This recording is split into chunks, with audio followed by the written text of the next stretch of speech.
안녕하세요. 이번 시간에는 VLAN에 대해서 살펴보겠습니다. 그런데 VLAN이라는 용어를 들어보셨죠? 전 시간에 스위치 장비 기본 설정으로 인터페이스 VLAN 1이라는 명령어를 사용해 봤습니다. 그런데 앞에서 사용하신 명령어 인터페이스 VLAN 1은 스위치 장비 관리를 위한 가상의 인터페이스 설정 명령어입니다. 스위치 장비로 통신 테스트 핑을 한다든지 스위치 장비로 원격으로 접속한다든지 이런 장비를 관리하기 위한 목적으로 사용하는 것이 가상의 인터페이스입니다. 그런데 지금부터 보실 VLAN과는 이름이 같을 뿐 다른 것을 의미한다라고 보시면 되겠습니다. 나중에 L3 스위치에서는 연관이 있긴 한데 그 부분에 대해서는 다음 시간에 살펴보도록 하겠습니다. 그래서 일단 스위치 기본 설정에서 사용하신 가상의 인터페이스 명령어 인터페이스 VLAN과 지금부터 보실 VLAN과는 다르다는 걸 기억하시기 바랍니다. 그럼 저희는 가상의 네트워크라고 하는 VLAN에 대해서 살펴보고 VLAN의 동작과 VLAN을 사용했을 때 어떤 장점이 있는지 그리고 VLAN의 설정에 대해서 살펴보고 패킷 트레이스에서 직접 설정을 해보도록 하겠습니다.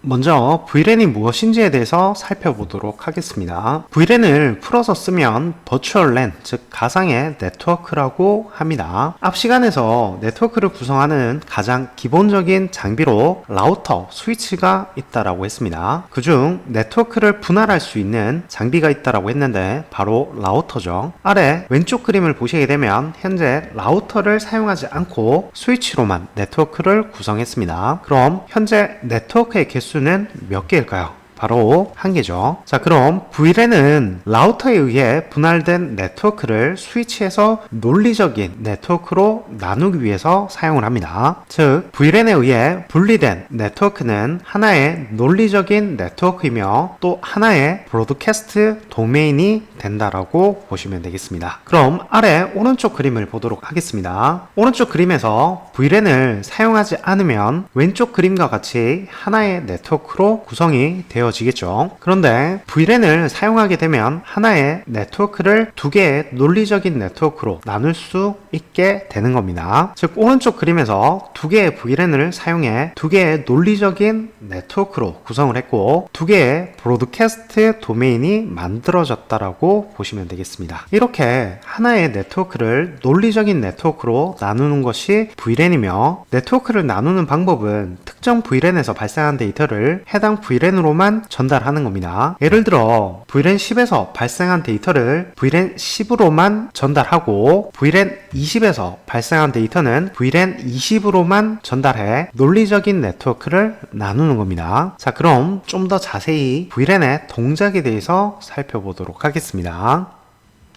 앞전 시간에 스위치 장비의 동작 3가지 러닝, 포워딩, 플로딩에 대해서 살펴봤습니다. 첫 번째, 러닝은 스위치 장비에 데이터가 들어오면 출발지 맥 주소를 맥 테이블에 학습하는 기능이라고 했습니다. 두 번째, 포워딩 기능은 러닝에 의해 학습된 맥 테이블의 내용을 바탕으로 들어온 데이터의 목적지 맥 주소를 확인해 전달하는 기능을 포워딩이라고 했습니다. 그리고 세 번째, 들어온 데이터의 목적지 맥 주소가 맥 테이블에 없는 경우 수신한 포트를 제외한 모든 포트로 데이터를 전달하는 기능을 플러딩이라고 했습니다. 그럼 스위치라는 장비는 맥 테이블을 기준으로 러닝 출발지 맥 주소를 학습하고 목적지 맥 주소를 맥 테이블에 확인해 포워딩과 플러딩으로 데이터를 전달하는 거죠. 그런데 여기서 추가적으로 러닝, 포워딩, 플러딩이 되는 것이 하나 더 있는데 바로 VLAN 번호입니다. 러닝 기능에서 출발지 맥 주소 뿐만 아니라 VLAN 번호를 같이 기록하며 포워딩과 플러딩에서 데이터를 전달할 때 맥 주소 뿐만 아니라 VLAN 번호를 같이 확인해 VLAN 번호로 데이터를 전달하게 됩니다. 예를 하나 들어보도록 하겠습니다. 다음 그림을 보시게 되면 VLAN 10과 20으로 나누어진 네트워크입니다. 즉 VLAN 10과 20으로 두 개의 논리적인 네트워크이며 두 개의 브로드캐스트 도메인으로 구성되어 있습니다. 여기서 왼쪽 송신지에서 오른쪽 수신지까지 전달하는 과정을 보도록 하죠. 왼쪽 송신지에서는 보내고자 하는 데이터를 만들고 헤더를 추가하는 인캡슐레이션 과정을 거치게 될 겁니다. 현재 저희는 2계층 헤더의 정보만 보도록 하겠습니다. 보시는 것과 같이 출발지 맥 주소가 AA이고 목적지 맥 주소가 DDD인 2계층 헤더가 만들어질 겁니다. 이렇게 인캡슐레이션 캡슐화 과정을 거친 데이터가 스위치로 들어오게 되면 스위치는 2계층 헤더의 목적지 맥 주소가 스위치 맥 테이블에 있는지 확인을 하고 그리고 VLAN 정보도 확인을 하는 거죠. 현재 그림에서 왼쪽 송신지 VLAN 10에서 들어온 데이터가 같은 VLAN 10으로 전달하는 데이터인지를 확인을 하는 겁니다. 그래서 같은 VLAN에 해당하는 DDD로 데이터를 전달하게 되는 거죠. 그럼 이번에는 왼쪽 VLAN 10인 송신지에서 아래쪽 VLAN 20인 수신지까지 데이터가 전달되는 과정을 보도록 하겠습니다. 마찬가지 왼쪽 송신지에서는 전달하고자 하는 데이터를 만들고 인캡슐레이션 과정을 통해 헤더를 추가하게 되는데 그중 2계층 헤더에는 출발지 맥 주소 AA 그리고 목적지 맥 주소 CCC인 헤더가 만들어지게 될 겁니다. 이렇게 인캡슐레이션 캡슐화 과정을 거친 데이터가 스위치로 들어오게 되면 스위치는 목적지 맥 주소 CCC를 맥 테이블에서 확인하게 되는데 그림에 나온 맥 테이블을 보시게 되면 목적지 맥 주소 CCC에 대한 정보가 맥 테이블에 있습니다. 하지만 현재 데이터는 VLAN 10에서 들어왔고 맥 테이블에는 CCC VLAN 20이기 때문에 데이터를 전달하지 않습니다. 즉 맥 테이블에 학습된 맥 주소뿐만 아니라 VLAN 정보를 확인해 VLAN 10에서 들어온 데이터는 VLAN 10으로만 전달하고 VLAN 20에서 들어온 데이터는 VLAN 20으로만 전달하여 네트워크를 논리적으로 분할할 수 있게 된다라고 보시면 되겠습니다. 자, 이번에는 VLAN의 범위에 대해서 살펴보도록 하겠습니다. 앞에서 살펴보신 것과 같이 VLAN은 번 20번과 같은 번호로 표기를 합니다. 그중 VLAN 1은 기본 VLAN으로 모든 스위치가 가지고 있지만 삭제나 변경이 불가능합니다. 자, 왼쪽 그림을 보시게 되면 스위치의 기본 VLAN 정보를 확인하는 화면입니다. 즉 현재 스위치에 아무 설정도 되어 있지 않은 상태라고 보시면 되겠습니다. 보시게 되면 VLAN 1이 있고 오른쪽 포트가 있는데 1번 포트부터 24번 포트까지 모든 포트가 할당되어 있는 걸 볼 수 있습니다. 즉 왼쪽 그림에 나오는 스위치는 VLAN 1이라고 하는 논리적인 네트워크 하나를 가지고 있고 현재 스위치의 모든 포트들이 할당되어 하나의 네트워크를 구성하고 있다라고 보시면 되겠습니다. 그리고 1002번부터 1005번까지 기본적으로 생성되어 있는 VLAN을 보실 수가 있는데 이더넷 통신이 아닌 토큰링 그리고 FDDI용으로 예약이 되어 있어 저희가 사용할 수는 없습니다. 저희가 사용할 수 있는 VLAN은 2번부터 1001번을 사용할 수가 있고 2번부터 1001번까지에 대해서는 추가나 변경이나 삭제가 가능하다라고 정리하시면 되겠습니다. 자, 여기까지 VLAN이 무엇인지, VLAN이 어떻게 동작하는지, 또 VLAN에 사용할 수 있는 범위는 어디까지인지를 살펴봤습니다. 그럼 VLAN을 왜 사용하는지, 왜 논리적인 네트워크로 나누어야 하는지에 대해서 알아보도록 하겠습니다. 첫 번째, 네트워크 트래픽 감소입니다. VLAN은 브로드캐스트 프레임의 전달 범위를 제한하여 네트워크 트래픽을 감소시켜 주는데 아래 왼쪽 그림을 보도록 하겠습니다. 왼쪽 그림을 보시게 되면 현재 하나의 네트워크로 구성되어 있는데 현재 PC에서 대표적인 브로드캐스트 프레임인 ARP 리퀘스트 메시지를 만들어서 전달한다면 같은 네트워크에 있는 모든 장비로 전달이 되어질 겁니다. 브로드캐스트 통신은 같은 네트워크 안에 있는 모든 장비로 전달하기 위한 통신이기 때문이죠. 이번에는 오른쪽 그림을 보도록 하겠습니다. 오른쪽 그림에서는 VLAN을 이용해 VLAN 10과 VLAN 20 두 개의 논리적인 네트워크로 나누었는데 동일한 VLAN 10에서 브로드캐스트 프레임인 ARP 리퀘스트 프레임이 발생한다고 하면 같은 VLAN 10인 PC로만 전달되어지는 거죠. 그럼 VLAN 20에 속한 PC로는 불필요한 프레임을 받지 않게 되므로 불필요한 네트워크 트래픽 양을 감소시킬 수 있게 되는 겁니다.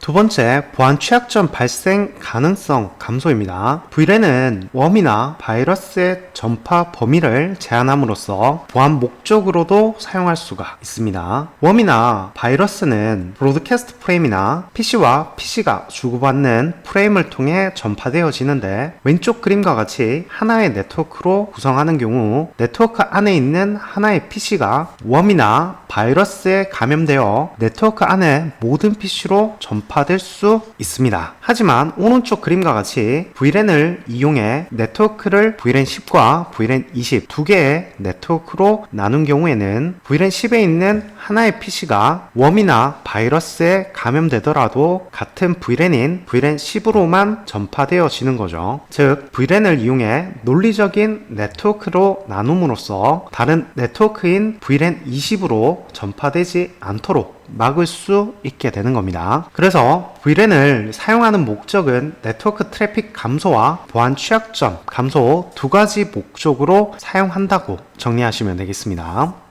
그럼 VLAN을 사용하기 위해 스위치의 포트가 동작하는 모드, 액세스 모드와 트렁크 모드, 이 두 가지에 대해서 살펴보도록 하겠습니다. 첫 번째, 액세스 모드인데, 액세스 모드는 단일 VLAN 트래픽을 전달하기 위한 모드입니다. 즉, 하나의 VLAN 트래픽만 전달할 수 있는 모드인 거죠. 왼쪽 그림을 보시게 되면 스위치에 패스트 이더넷 0/1번 포트와 0/2번 포트, 0/3번 포트가 있습니다. 그럼 단일 VLAN 트래픽을 전달하기 위한 액세스 모드는 어디가 되어야 되는지 아시겠나요? 바로 패스트 이더넷 0/1번 포트와 0/2번 포트가 되어야 하는 거죠. 왜냐하면 VLAN은 특정 VLAN에서 발생한 트래픽을 해당 VLAN으로만 전달한다라고 했습니다. 즉, VLAN 10에 있는 PC에서 발생한 트래픽은 같은 VLAN 10번으로만 전달되고 VLAN 20으로는 전달되면 안 되는 거죠. 마찬가지 VLAN 20에서 발생한 트래픽은 VLAN 20으로만 전달되어야 하는 거죠. 그래서 단일 VLAN 트래픽을 전달하기 위한 포트가 액세스 포트입니다. 그런데 패스트 이더넷 0/3은 뭐냐라고 물어보실 수 있습니다. 패스트 이더넷 0/3번은 트렁크입니다. 자, 트렁크 모드는 다중 VLAN 트래픽을 전달하기 위한 모드인데, 아래 그림에서 보시게 되면 VLAN 10번에서 발생하는 트래픽 그리고 VLAN 20번에서 발생하는 트래픽 모두 전달할 수 있는 인터페이스입니다.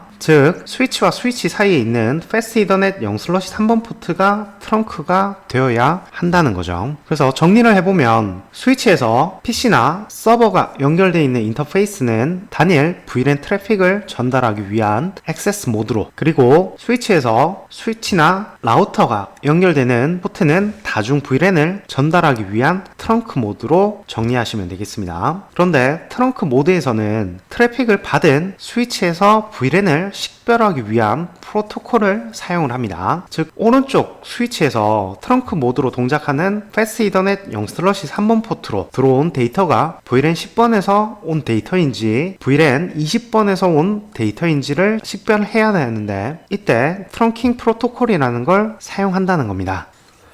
트렁킹 프로토콜은 VLAN 트래픽을 식별하기 위한 프로토콜로 어렵게 생각할 거 없이 트렁크 인터페이스로 전달되는 트래픽에 VLAN 번호를 적는 것으로 생각하시면 됩니다. 즉, VLAN 10에서 발생한 트래픽에 10이라고 적고 VLAN 20에서 발생한 트래픽에는 20이라고 적는 거죠. 그럼 트렁킹 프로토콜의 동작에 대해서 살펴보도록 하겠습니다. IEEE 802.1Q가 첫 번째로 나오는데, IEEE 802.1Q는 국제 표준으로 시스코 장비뿐만 아니라 다른 제조사에서 만들어진 거의 대부분의 스위치에서 사용할 수 있다고 보시면 되겠습니다. IEEE 802.1Q는 트렁크 인터페이스로 전달되는 데이터의 2계층 헤더에 VLAN 식별을 위한 태그라는 필드를 삽입을 합니다. 2계층 헤더에는 목적지 맥 주소와 출발지 맥 주소, 그리고 길이와 타입 필드가 있는데, 출발지 맥 주소와 길이와 타입 필드 사이에 태그라고 하는 필드를 넣는 겁니다. 이 태그라고 하는 필드에는 여러 가지 정보가 들어가게 되는데, 그중 VLAN ID, 즉 VLAN 번호가 들어가는 거죠. 쉽게 말해 VLAN 10에서 발생한 데이터면 VLAN ID에 10을 적어주고 VLAN 20에서 발생한 데이터이면 VLAN ID에 20을 적어주는 겁니다. 이렇게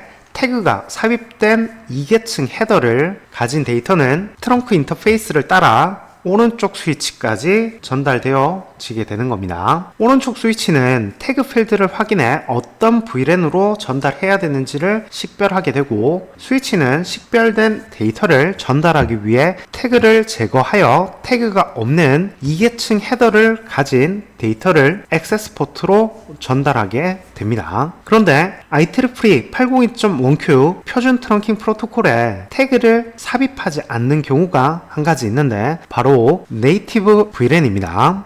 네이티브 VLAN은 IEEE 802.1q 표준 트렁킹 프로토콜이 동작하는 트렁크 인터페이스에서 태그하지 않는 VLAN을 네이티브 VLAN이라고 부릅니다. 하나의 트렁크 인터페이스에 네이티브 VLAN은 하나만 지정이 가능한데, 네이티브 VLAN으로 지정된 VLAN 10번에서 데이터가 스위치로 들어오게 되는 경우 스위치는 현재 설정된 네이티브 VLAN 10번에서 들어온 데이터이므로 태그를 하지 않고 트렁크 인터페이스로 전달하게 됩니다. 오른쪽 스위치에서는 트렁크 인터페이스로 태그되지 않은 데이터를 받게 되는데, 태그가 되지 않은 데이터에 대해서 현재 스위치에 설정된 네이티브 VLAN 10번으로 가는 데이터로 판단하여 전달하게 되는 겁니다. 네이티브 VLAN으로 지정된 VLAN에서 발생하는 데이터에 대해서 태그를 하지 않기 때문에 트렁크로 연결된 두 스위치 인터페이스의 네이티브 VLAN이 다른 경우 루프나 블랙홀 같은 현상의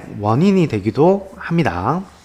왼쪽 스위치는 네이티브 VLAN이 10번이고 오른쪽 스위치의 네이티브 VLAN이 20번으로 서로 일치하지 않는 경우에는 VLAN 10번에서 발생한 데이터가 태그되지 않고 오른쪽 스위치까지 전달되게 되면 오른쪽 스위치에 설정된 네이티브 VLAN 20으로 전달될 수 있는 거죠. 지금 보신 이 현상을 데이터가 원하지 않는 곳으로 빨려 들어간다 라고 해서 블랙홀 현상이라고 합니다. 따라서 네이티브 VLAN은 연결된 트렁크 인터페이스 간에 반드시 일치를 시켜 주셔야 된다라고 보시면 되겠습니다.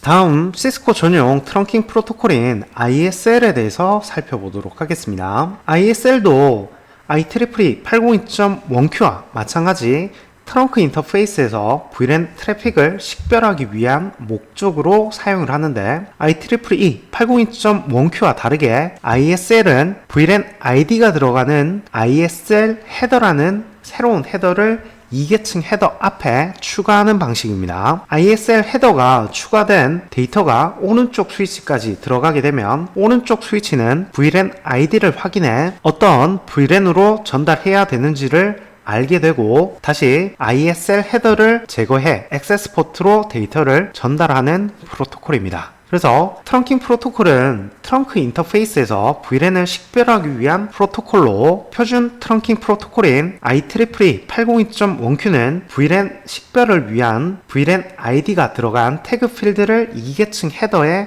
삽입하게 되고, ISL은 VLAN ID가 들어간 ISL 헤더를 2계층 헤더 앞에 추가하는 프로토콜로 정리하시면 되겠습니다. 두 프로토콜 모두 다 VLAN 트래픽을 식별하는 게 주 목적입니다.